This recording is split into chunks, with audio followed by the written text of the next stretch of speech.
Alright, 390 Wagon Master here. Today in this video we are going to put some fans on the Washington Gen 2. This is the 100-watt Washington, so Gen 2 is what I've been calling it. I got these off of Amazon, and I like this brand, the Wathai. I don't know, whatever. Anyway, I've used these before, several years back, and then I used a set of these fans on my Gen 1 Washington. So anyway, they work really well. They move a lot of air. Now these, I believe, are just a hair louder, maybe a dB louder or so than the OEM President fans. But I also believe they have a little bit more RPM. So there you go. So $9.95 a piece, $9.98 a piece for these, $5 for the grills, Amazon, right? And the screws that come with the grills are worthless. Chuck them. But these fans come with these screws, which are plenty long enough for the grills on the fans, and it goes into the heatsink really nice. So let's get started. By the way, my Gen 1 President is my dedicated 10-meter repeater radio, and I think I'm going to use this one for the same thing as well. And let's see here. Let me turn off the PEP stuff. Put it in proper mode. FM. So these are doing about 45 watts. All right. About 45 watts, box stock. I have not, other than just doing the frequency mod, I have not done any tuning to this at all. This is all box stock. And I believe the Gen 2 runs slightly cooler than Gen 1. I think just ever so slightly, but I'm going to have to do an A-B comparison. One last thing. On this kit, you know, like there's about $23, $25. So you're going to save some money. Right, about 13 bucks, but you're not going to get the new warranty stickers. Now in the OEM President kit, they actually give you a couple new stickers, okay?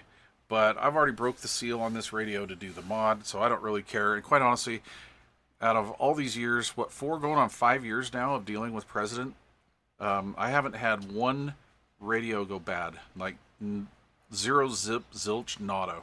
Lids are off. And this is how we're going to install them. Now, somebody at President was on the ball. This is kind of interesting. So we have pre-drilled holes here, right? And we seem to have some extra ones. Well, they've done it so that you can put 2 fans on, mount them next to each other, or if you want to, you could just go with 1 fan in the center. And I've done that on my Gen 1 just for the heck of it, but I do prefer 2. So don't cheap out. Go with 2. It is a lot better. Obviously, you're moving more air. So I'm out of my U600 glue, U6000, whatever that stuff was. Anyway, I love that stuff. So I'm going to do everything but glue the wires in. And I'll show you what I'm talking about here on the other radio. So this is the 80-watt model. And what I did on this one, and this is, you know, totally up to you. You can install it how you like, but as you can see, we have 1, 2, 3 little cutouts there. So I guess if you just went with the 1 fan, you know, you can put it through there, or 2 fans. But what I did with this, because these fans have some extra wire on them, I just kind of went over. I used the U6000 glue, and I put it in there like that, and then I've got a little in there too, just to hold it. But this works really well. I've had this in my mobile in and out quite a few times and dragging it around on the bench and stuff, and I've never had anything snag these. So in my opinion, use the glue. Don't use hot glue, right? That's not going to fly.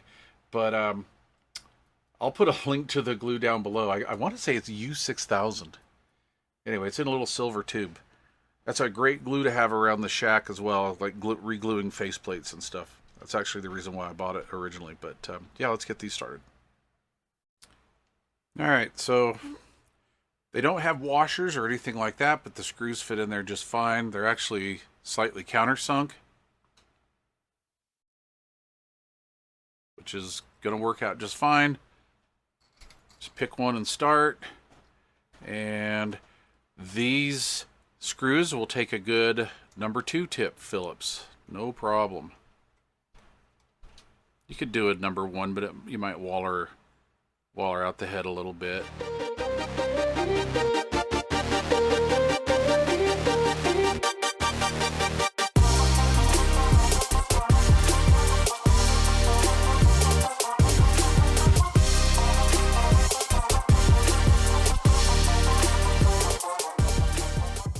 Plan is, I don't know, this time I might go in like this. Let's spoogie that over a little bit. There. I think that'll make a clean install. Yeah, I really need to set up a point of view setup, camera setup. Anyway. Okay, so the OEM fan kit has slightly smaller connectors. I want to call those micro connectors. The connectors that come with this one don't fit. Now the distance between the pins is the same, right? It's just this outer housing on this is slightly bigger, like just a hair, right? So it's not going to fit down in there, as you can see, right? But we have the correct polarization. Positive is on the left, negative on the right, on both of them. So let's do this. Okay, we're just going to take and just going to slowly pull those off. How many times have those come off on you? I don't know how many times that's happened to me, but you know, like when you're down here doing the unplugging the internal speaker, I've had these pull off before. Not on this brand, but on other ones. So I'm just going to pull those off. So I'm going to set these to the side. I'm actually going to put this back in the box with the hardware pack where all the knobs and everything are, just in case I get some OEM fans. But I doubt it. Okay, so what I'm going to do is I'm going to just plug those in. That sits down in there. Now they're nice and tight. They're not going to work out. You don't need to worry about that. They're not going anywhere. You're not making a major modification or anything like that. So that's good there. And then we're just going to take these in here like this. Something like that. And then I think what I'll do is I'll grab a little wire tie and we'll just kind of clean that up. All right, so let's do that. All right, there we are. So I've got this coming in here like this. These are going over here. This is plugged in nice. Again, especially if you wire tie it, like maybe wire tie it really close to this plug here to this little harness. These will not move. I can tell you this from experience. So these will not move. You're going to be in good shape. They're never going to short out. You're never going to have any problems with that at all. That is going to work just fine. Because I know I had a lot of people say, well, they're not OEM Wagon Master. It's like, yeah, it doesn't matter.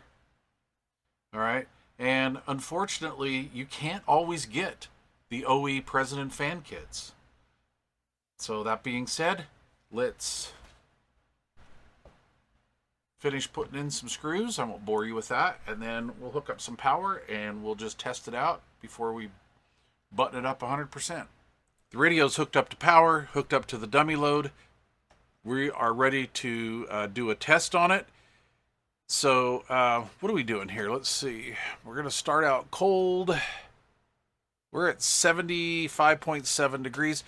So what I did on my last, the other radio was I set it for 100 degrees, which is like 37 point, I don't know, something, 37.8 degrees Celsius. All right. So we're going to go like 38 degrees Celsius. So let's get into that. We need to get into the menu.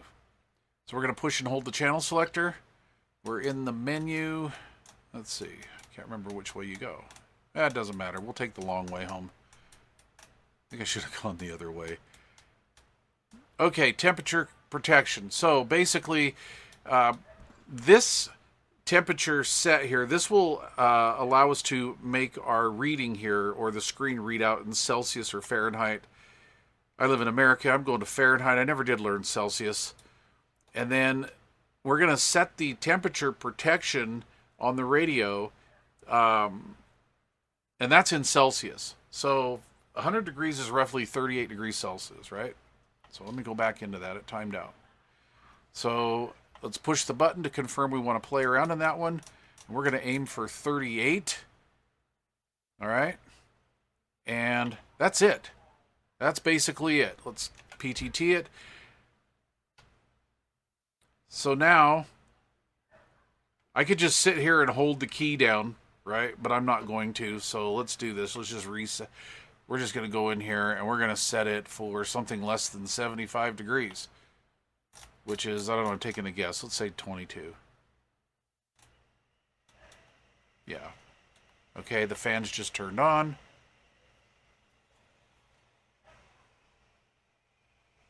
Gosh, I need a better camera angle here, don't I? There we go. And as you can see, the fans are on. Let me fire up another microphone and get right up to them.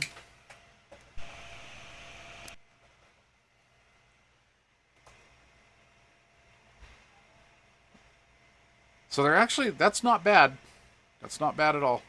They're working just fine, just like they should.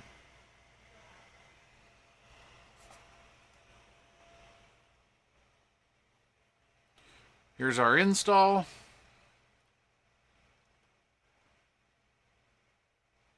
I'm very happy with that install.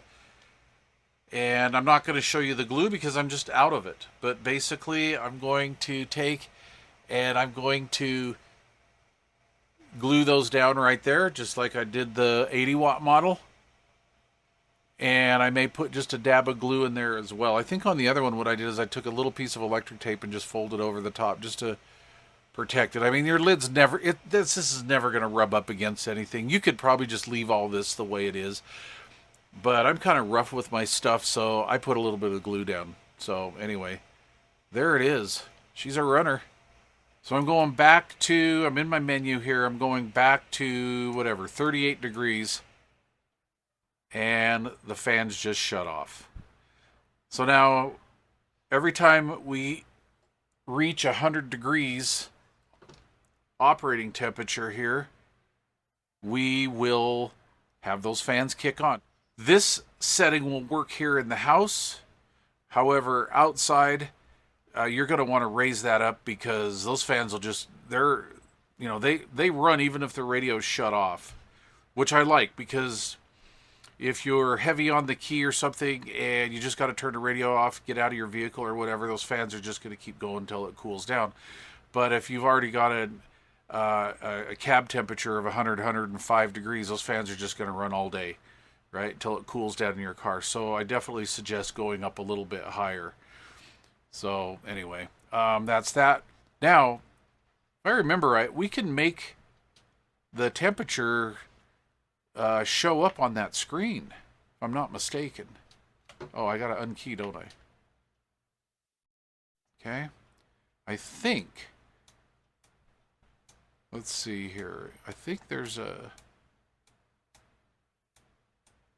is a setting for that.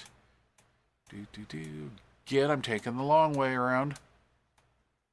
Okay, so we could do temperature or DC voltage. So I'll just click out of that. So we're reading at 13.7. This power supply, this bench power supply is exactly 13.8 volts, right at the connector. All right, so this is pretty darn close. That's pretty good.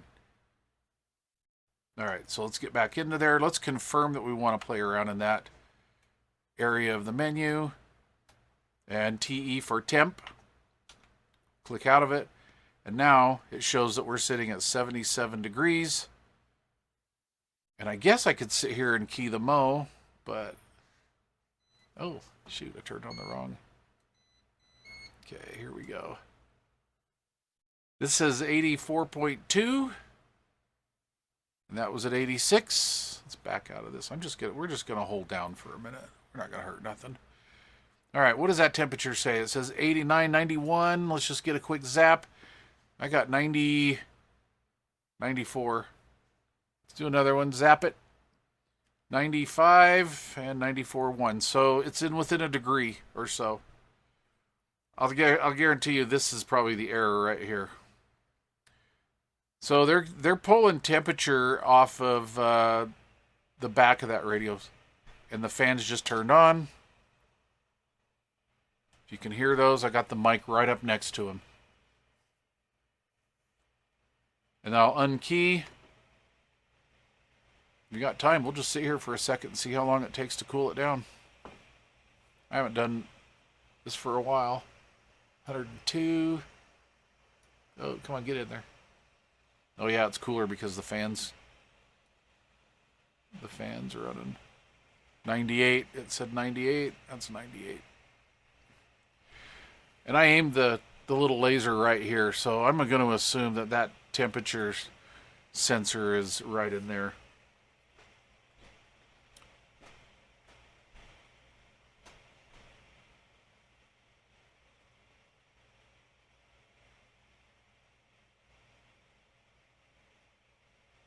I believe I set that at 100, right?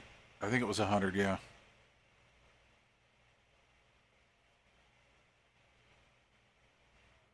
There we go. So it takes it down roughly, 10 degrees from your target temperature, which gives us a little bit of leeway. That's pretty cool.